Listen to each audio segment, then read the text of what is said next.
It's really a great pleasure to introduce Estefanía today, who is going to be telling us about the influence of lipoprotein particles in EV analysis at the single particle flow cytometry level.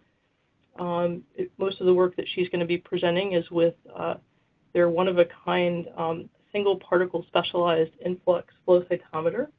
Estefanía began her research in this area, working on reference materials when she began her PhD in Spain, and since then she has moved to Utrecht, where she's part of Marco Walben's group and the Train EV initiative, where her focus is on identifying biomarkers of breast cancer EVs, but today she's going to tell us about lipoprotein particles in EV flow cytometry.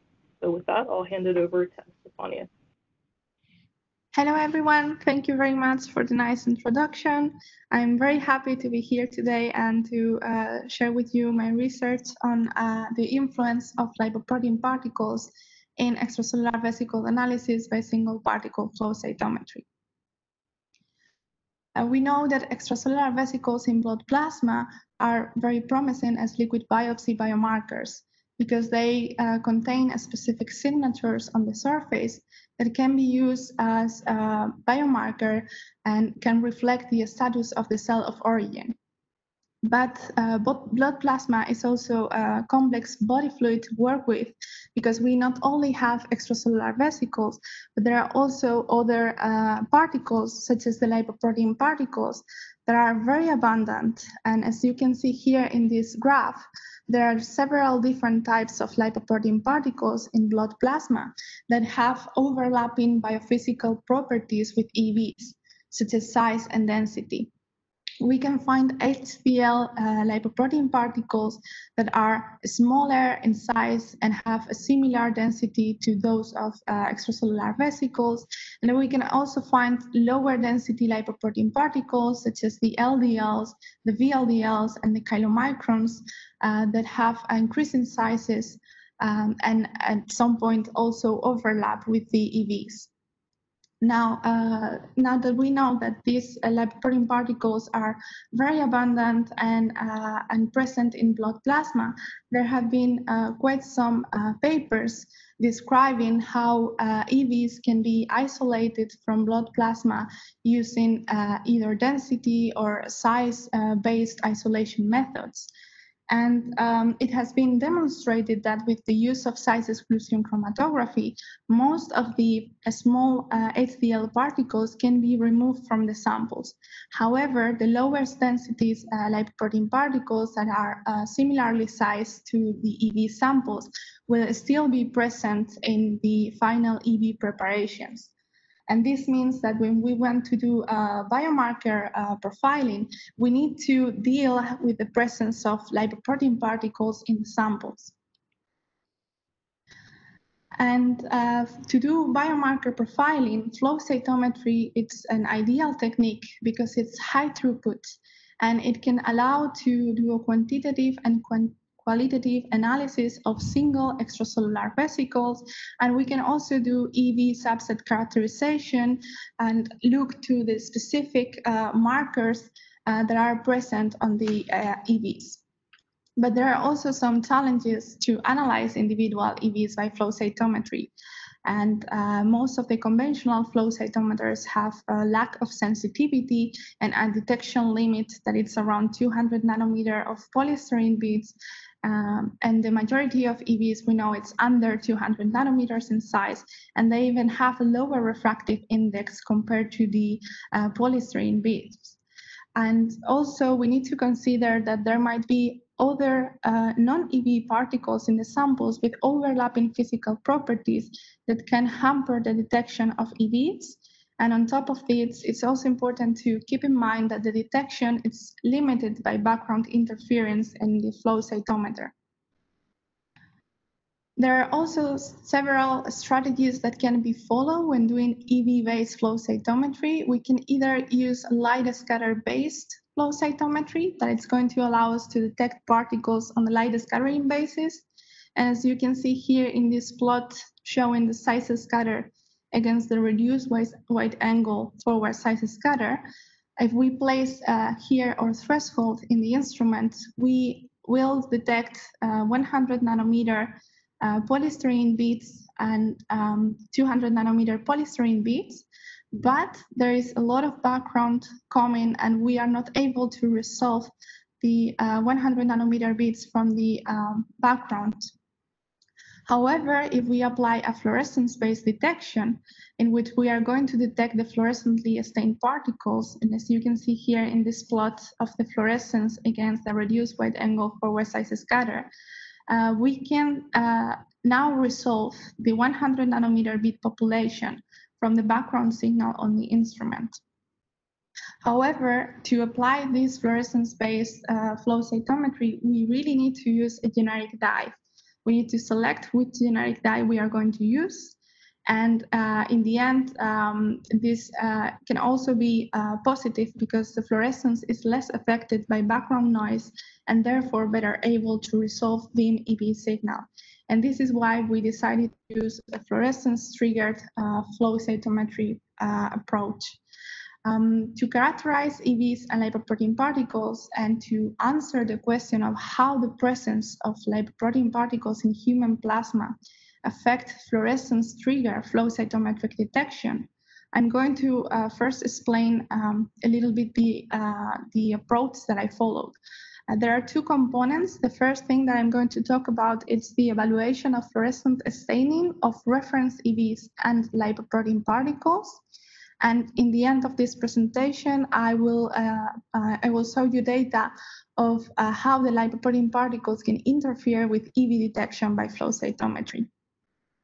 So to do this, we selected a reference mouse EV, and we acquired commercially available human lipoprotein particles that are kilomicrons, VLDLs, and LDLs, because we expect to find these lipoprotein particles in our samples after doing a SEC, which is something that can be quite easy to implement in a clinical setup. And then I performed generic staining with a lipophilic dye that is PK67.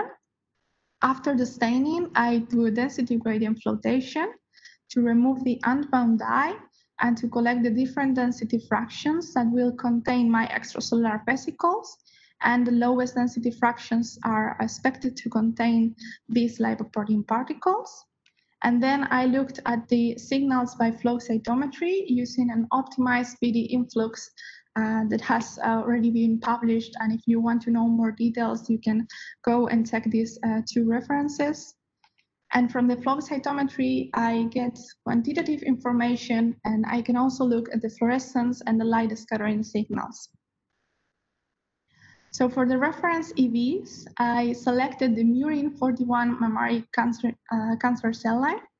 And from the condition medium, I do different steps of centrifugation, filtration, and concentration. Then from the concentrated condition medium, I use OptiPrep density gradient. I pull together the EV enriched density fractions, and I do size exclusion chromatography. And then I select and pull together the EV containing elevates and further concentrates. And from this EV batch that I generate, I characterize using different techniques such as Western blot, nanoparticle tracking analysis, and flow cytometry. And here I also want to mention that I selected this extensive isolation protocol using the combination of both density gradient and size exclusion chromatography because I wanted to generate a very pure and well characterized EV sample for the experiments that I will show you later. Here you can see the detection of CD9 and CD63 tetraspanins by Western blot on the EV sample, and also the size distribution profile of these EVs by NTA with a size mean of around 125 nanometers. And next was to characterize the reference mouse EVs by flow cytometry. And for this, I did a combination of the generic staining with the PK67 dye that will bind to the membrane of the extracellular vesicles, and an antibody labeling using an anti-murine CD9 PE.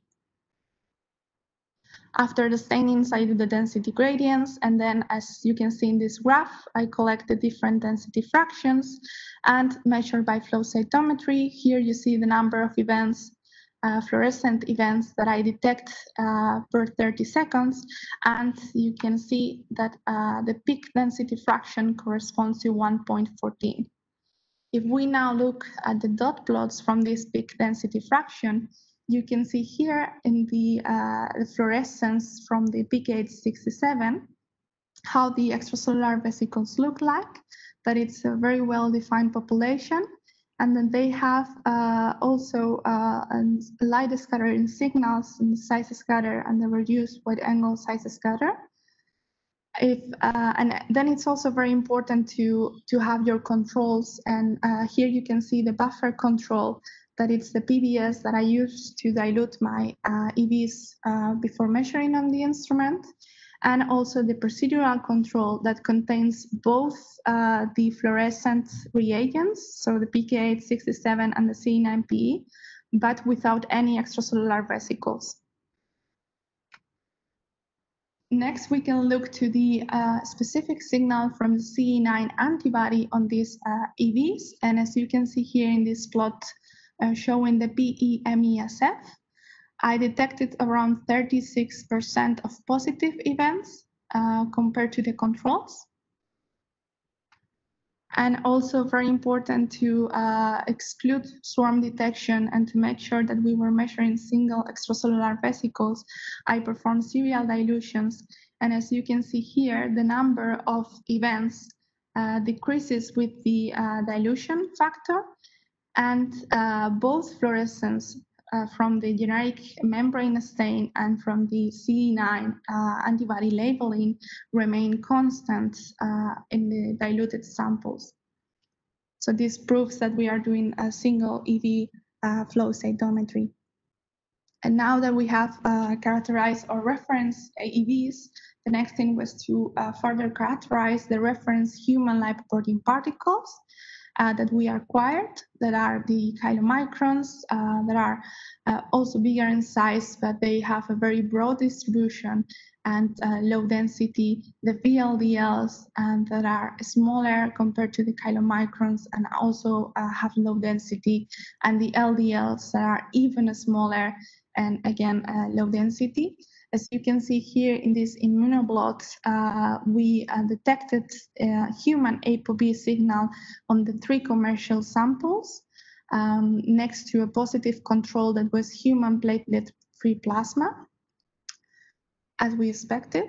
And then we also performed transmission electron microscopy on these commercial preparations to check the quality. And as you can see here, indicated on the arrows, the chylomicrons contain bigger size particles and compared to the VLDLs that contain smaller and more heterogeneous particles.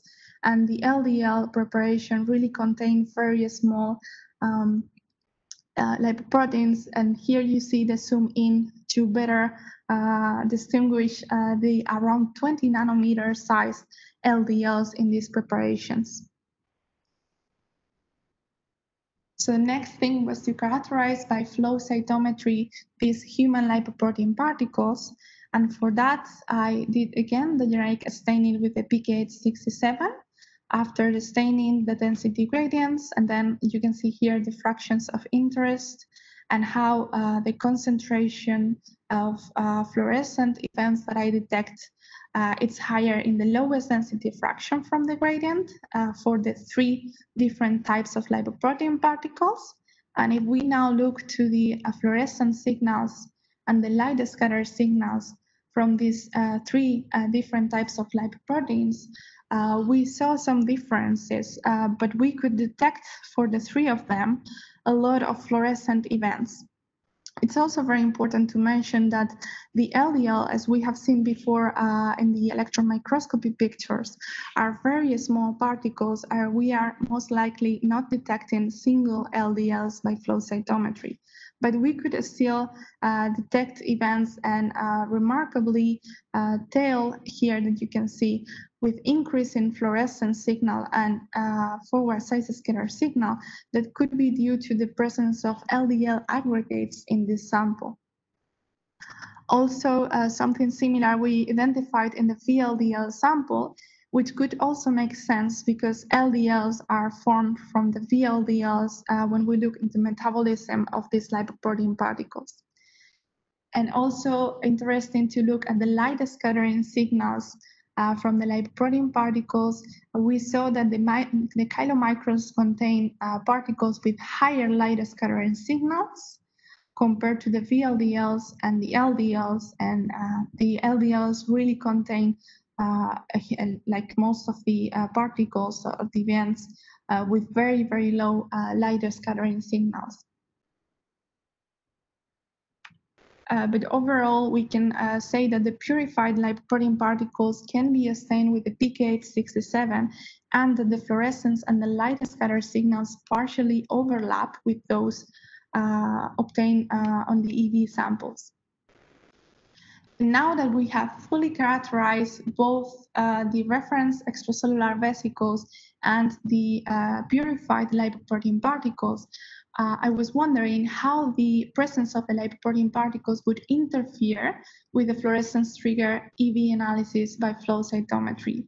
And to investigate this, I performed a spiking experiment with the reference mouse EVs and the 3 different types of lipoprotein particles, after which I did the generic staining with the PK67 and the antibody labeling with the anti-murin C9PE that doesn't cross-react with the human material in the lipoprotein particles, but it's going to allow me to detect the mouse EVs in these samples. And then I do, again, the density gradient flotation to remove unbound dye and free antibodies, and to collect the extracellular vesicles in their respective densities and the lipoprotein particles that should flow to the lower densities from the gradient. So here you can see the concentration of fluorescent events that I detected in the total fractions of interest from the gradient. So both the EV densities and the lipoprotein particle densities. And we saw that when we did the spiking and the EVs were in presence of the lipoprotein particles, there was an increase in the number of fluorescent events that we detected. And this was as we expected to find. Now, if we look to only the EV-rich densities, we saw very similar concentrations for the EVs and the EVs plus chylomicrons and VLDLs. But very interestingly, we saw an increase in the number of fluorescent events and the presence of LDLs. So now if we look at the peak EV density from these 4 different samples, you can see here that the fluorescence signal and the forward size scatter signal of the EV only look similar to the EVs in presence of the chylomicrons, but that in the presence of the VLDL and especially in the presence of the LDL, we really saw a different profile for these particles. And there was an increase in the number of high fluorescence and forward size scatter particles, in the presence of the LDL, meaning that the LDL contributes somehow to the fluorescent particles that we are detecting here, although it's not the density in which we would expect to find these LDLs. And now if we look to the lipoprotein particle rich densities, we found most of these fluorescent particles in these lowest densities in presence of these lipoproteins, as we were also expecting to find. So the presence of lipoprotein particles can affect the enumeration and the quantitative signals of EVs. And then last, to know if the presence of the lipoprotein particles would also interfere with EV subset analysis by flow cytometry, we looked at the detection of CD9 positive events. So here you see the EV-rich densities from the 4 samples that I showed you before, and we were expecting to find the same number of CD9 positive events in all the different samples because we are using equal input amount of EVs for the 4 samples. But we saw that in presence of the chylomicrons and the VLDLs, there was a decrease in the number of CD9 positive events. When we look at the PE signals from the CD9 antibody and the fluorescence from the generic dye, you can see here how the absolute number of CD9 positive events goes down in presence of the lipoprotein particles. But the profile of the population, it's quite similar in presence of the chylomicrons. However, in presence of the LDL, we can see that there is a different population here appearing that could be due to the interaction between the EVs and the LDLs in the EV-rich densities. And when we looked then to the lipoprotein particle-rich densities, we saw very remarkably that we could detect CD9 positive events in the presence of the lipoprotein particles when we don't expect to find any CD9 positive EVs in these densities.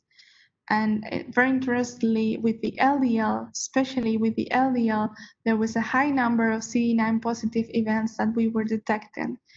If what we are seeing here is the interaction between the EVs and the LDLs, it could be that the complex of EVs plus LDL would have then a higher generic fluorescence that could allow us to detect now a higher number of CD9 positive events above the threshold that without the LDL we are missing. But overall, we can conclude that the presence of the lipoprotein particles affect the quantitative analysis of EV subsets. So as conclusions of this presentation, I would like to say that chylomicrons, VLDL, and LDL particles can all be stained with the generic membrane dye PKH67, and that the lipoprotein particles, especially LDL, are prone to interact with EVs and interfere with EV analysis. Therefore, for reliable and reproducible flow cytometric analysis of single EVs in complex body fluids, ideally EV samples should be clear from lipoprotein particles. And now I would like to thank to all our collaborators and the people that was involved in this research. And I also want to thank you for your attention, and I'm happy to take any questions.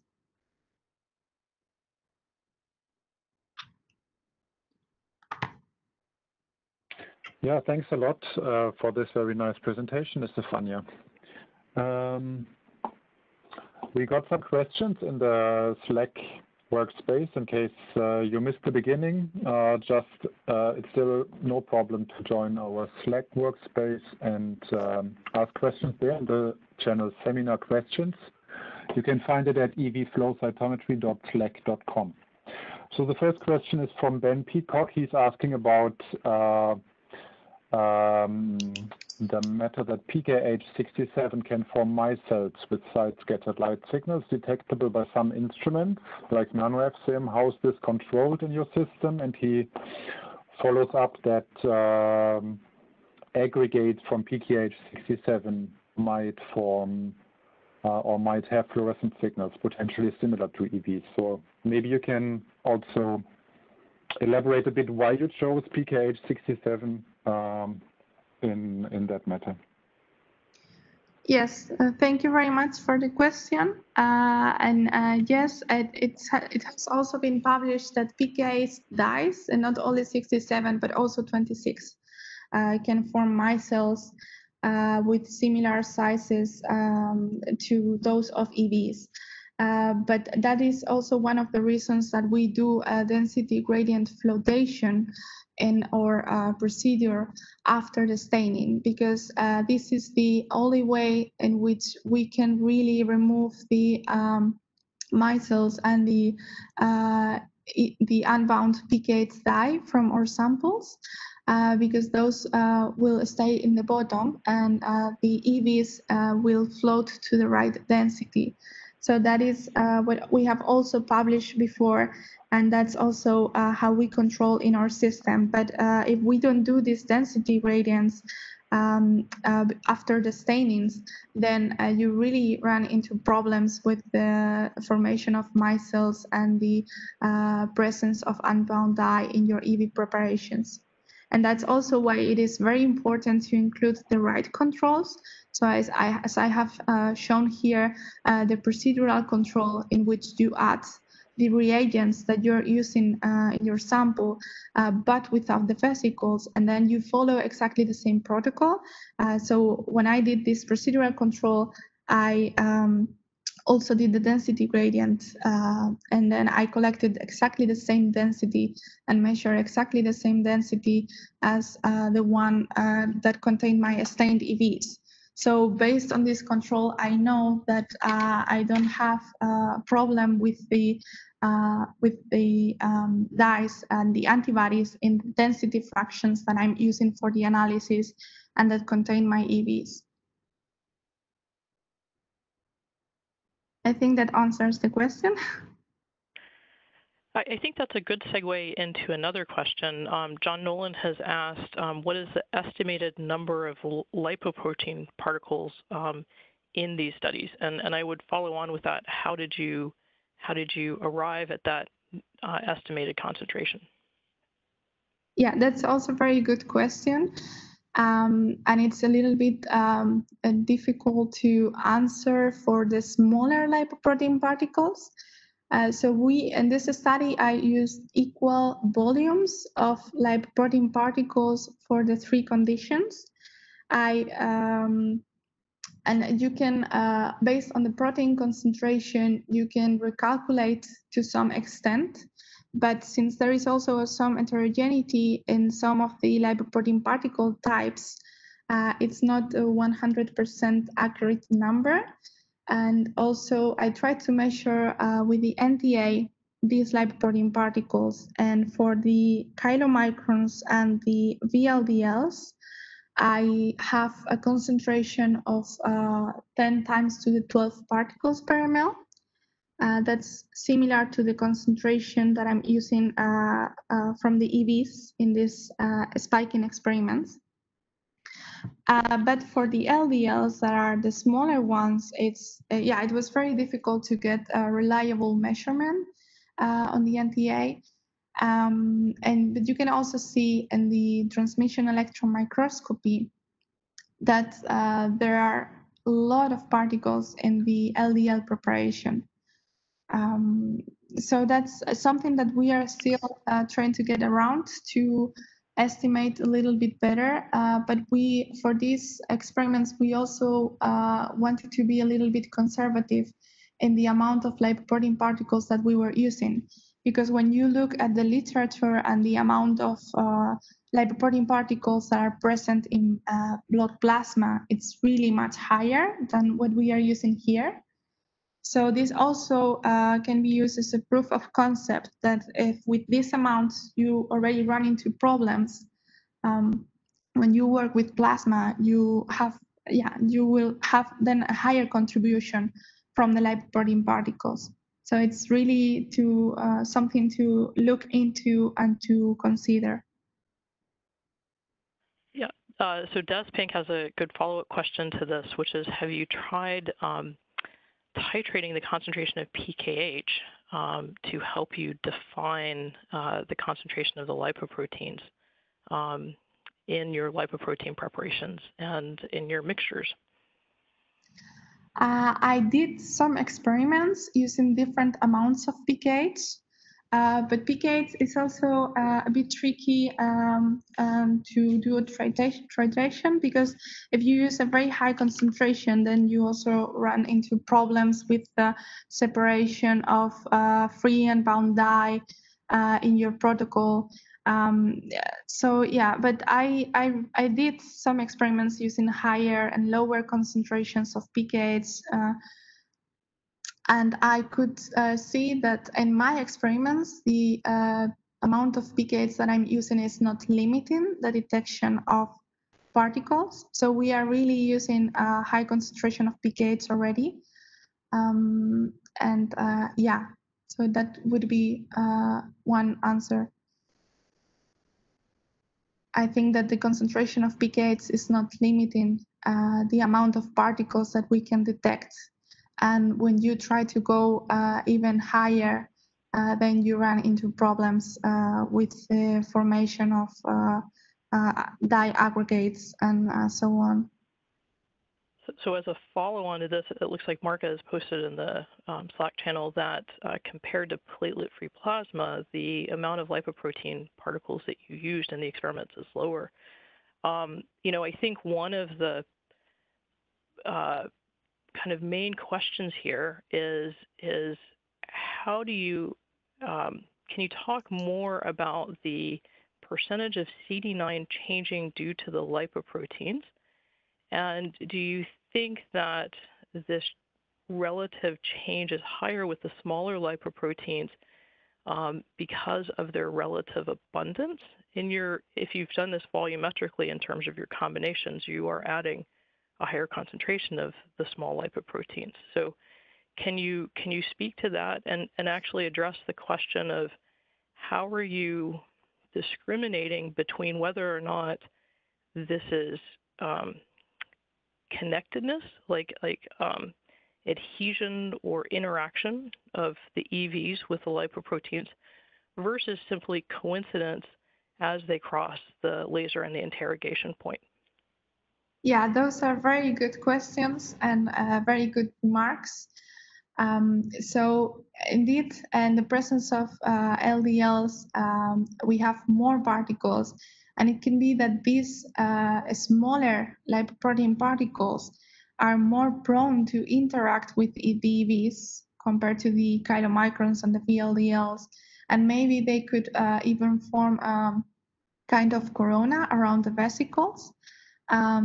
Because yeah, they are also higher numbers, and if they are more prone to interact, then that's what we are seeing, really the huge increase in the number of CD9 events in presence of the LDLs. That's one thing. And then we think that it's more an interaction, a physical interaction, because then when we also do the serial dilutions in these samples, we see that the number of events decreases with the dilution factor. So this would be a coincidence or a swarm detection that you wouldn't see this effect. But if it is really an interaction, and what we are detecting is the complex of the EVs and the LDLs that have now higher fluorescence and light scattering signals as compared to the single EVs or LDLs, then when you dilute, you will find a reduction in the number with the dilution factor as we do. So just to clarify, when you say you're doing a dilution series, are you diluting the mixture, or yes, are you holding the EVs constant and diluting the small lipoproteins? And if it's the former, have you tried the latter, and what does that show? Yeah, when I speak of the dilution, I refer to the dilution of the mixture. So when I have both EVs and the lipoprotein particles in the sample, I dilute and measure again on the instrument, but I haven't tried to do dilution of the, but that experiment would be different, because you would need to use different amounts of LDL and then add the EVs. But I think that might be an interesting thing to try. I think that might help you address the issue of the small lipoproteins being so much more abundant. They are more likely to happen to be coincident with the EV and the laser. So doing a sort of a separate titration of your lipoproteins, I think, might be helpful. There's another question about the staining of the lipoproteins. In addition to PKH, have you tried a specific label, for example, an apolipoprotein specific antibody instead?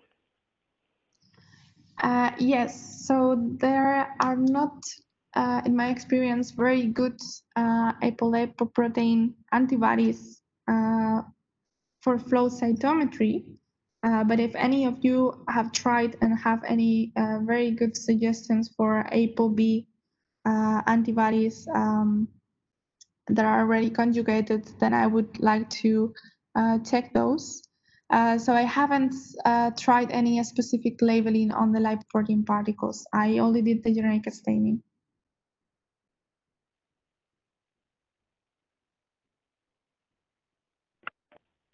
So Estefanía, you're doing a great job enduring with all these questions here. I'm going to keep throwing some questions up to you. I think Joanne asked early on about the ERF values that you're seeing, the PE-MESF values she points out for the 124 nanometer EV seems a bit high.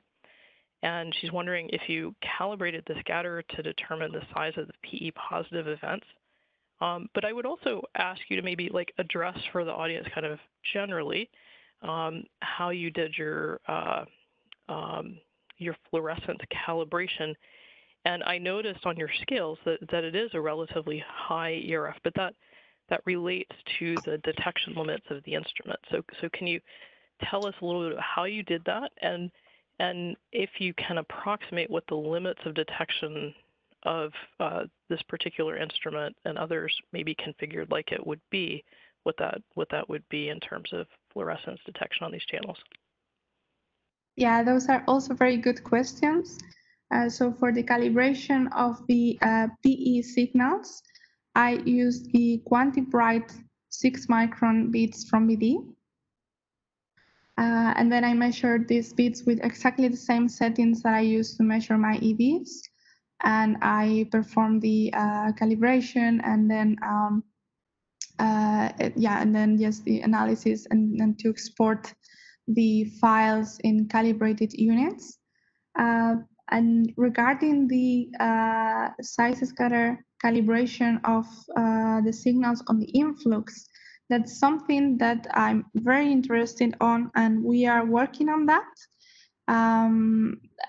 currently. So right now I don't have a number that I can give you, but hopefully very soon we can also estimate what's the size of the EVs that I'm detecting with the flow cytometry, which would also be very interesting to compare to the NTA and the other techniques that I have used.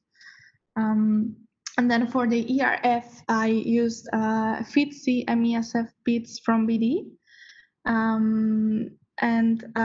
Then because we are calibrating here not the FITC signals, but the signal from the PK867, that's what we are using the ERF units.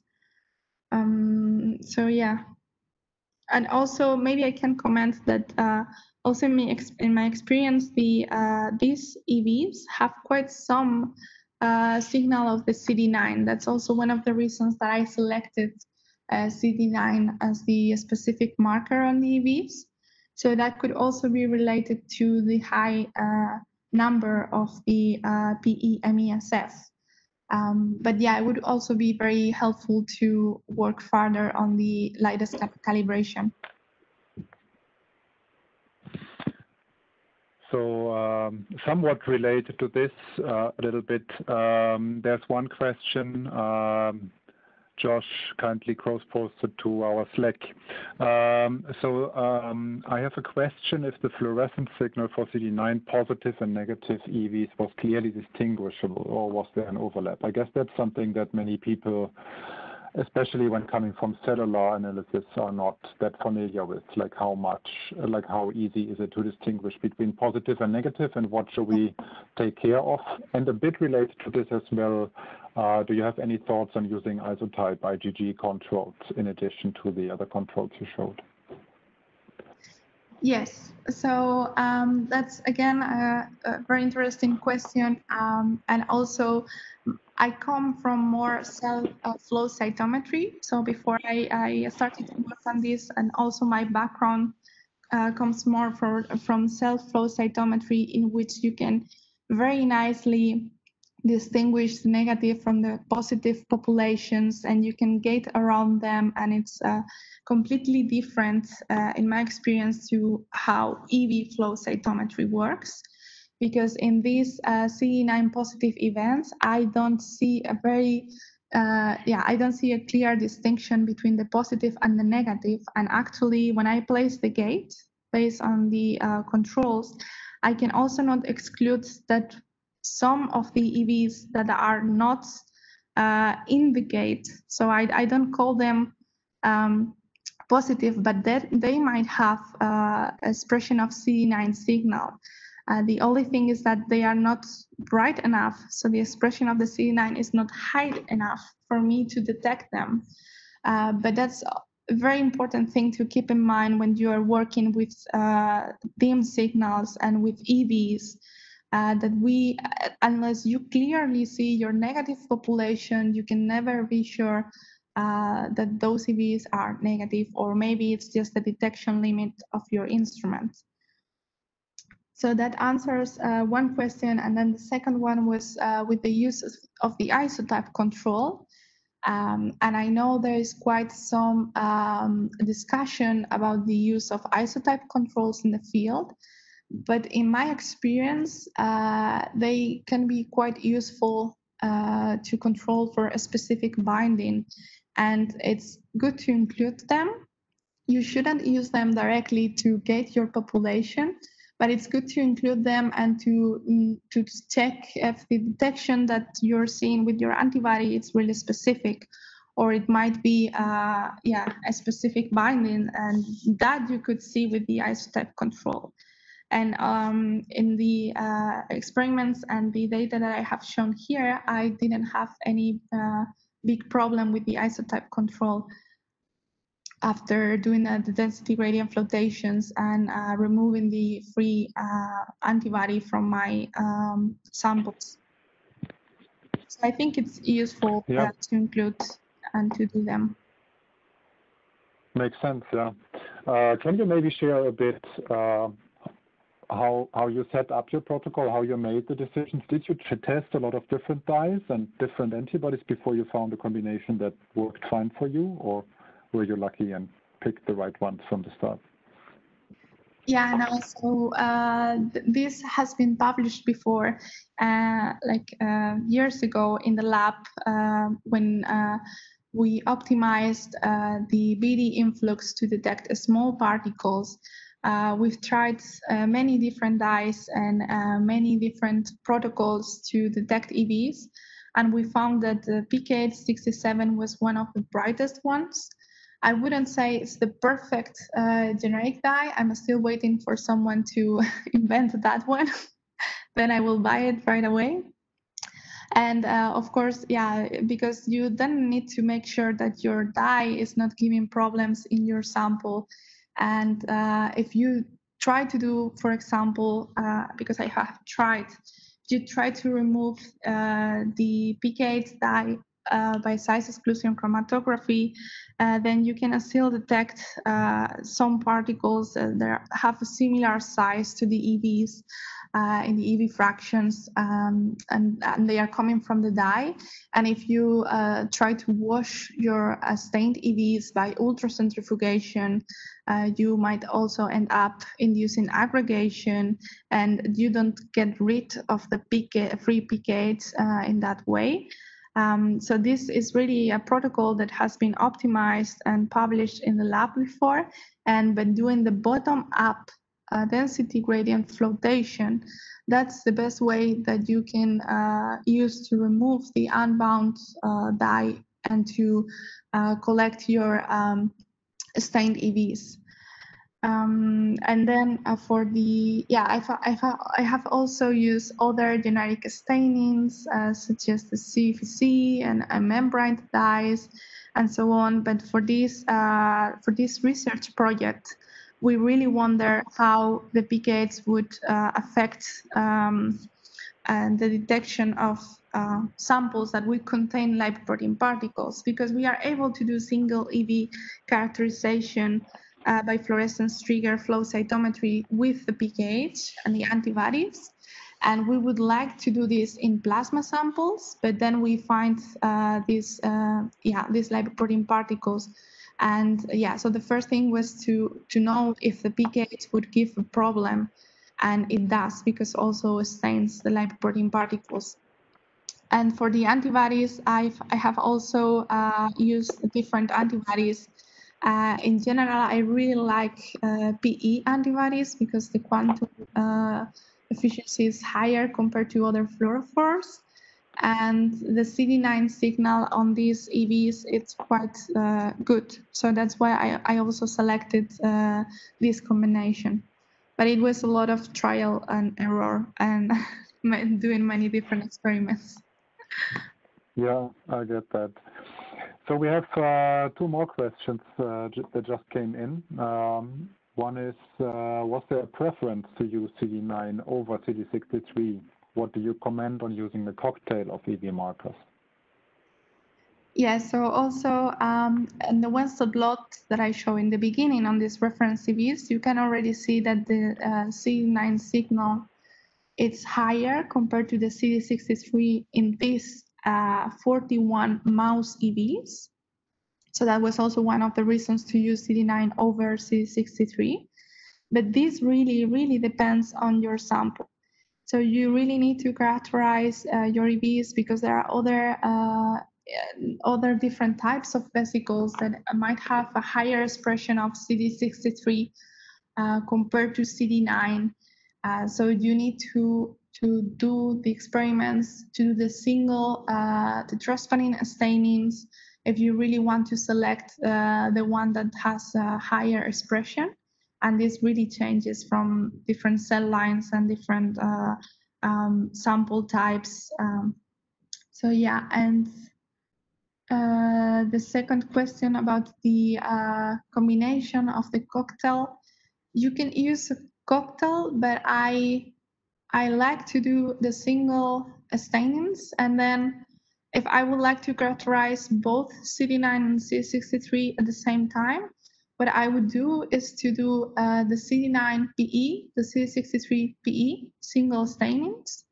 Then I would move to a CD9 conjugated to another fluorophore. It could be Alexa or APC or the one that you have access to, and do the same for the CD63. So do all the single stainings, and then you can move to do the CD9 PE plus CD63 APC, and the other way around, because we also know that the fluorophore can affect the amount of signal that you can detect on your vesicles. So if you really want to make sure that you are doing the phenotyping of your EVs in the proper way, then you need to do the single stainings first and then move to the combination. And you would also like to use the higher, the more abundant epitope with the fluorophore that gives you a lower signal, because that way you can optimize and you can pick up better the signal from the dim expressing epitope.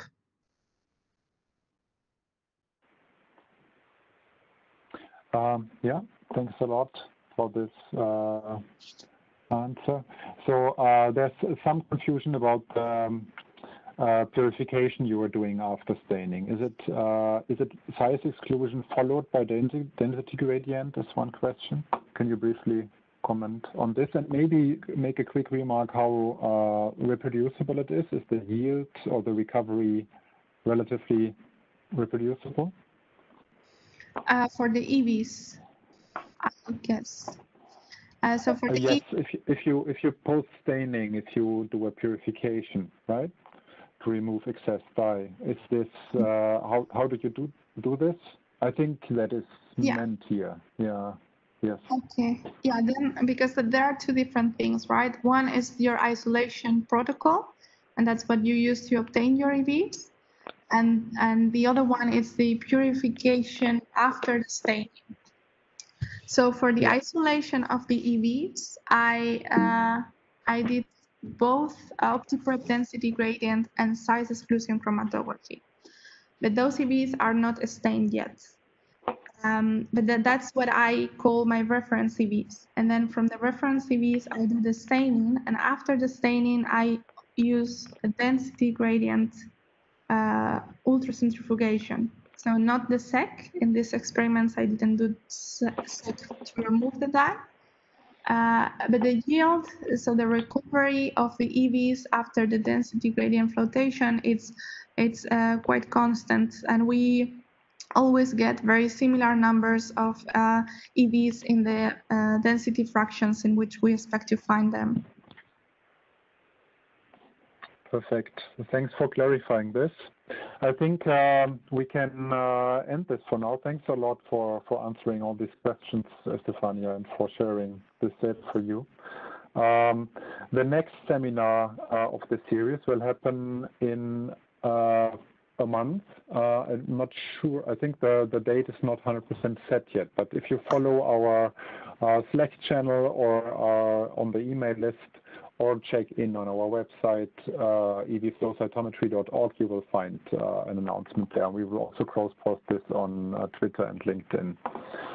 The recording will be available on YouTube in a few days. And unanswered questions will be answered by Estefanía later in the Slack after the seminar has ended. So stay around, and if you have questions later, you can also just join the Slack and ask the questions here. And let's discussion. Let's keep the discussion ongoing. And yeah, I hope this was as interesting for you as for me. Thanks a lot, Jennifer. Do you want to say something at the end?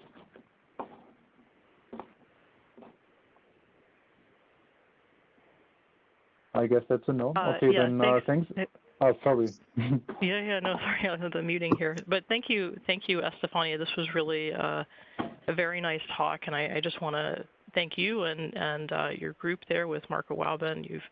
You all and Marcus' group has really kind of helped lead the beginnings of the EV flow cytometry field since its earliest days, and it's wonderful to see how this is continuing to evolve. So thank you very much for the presentation today, and we look forward to hearing more.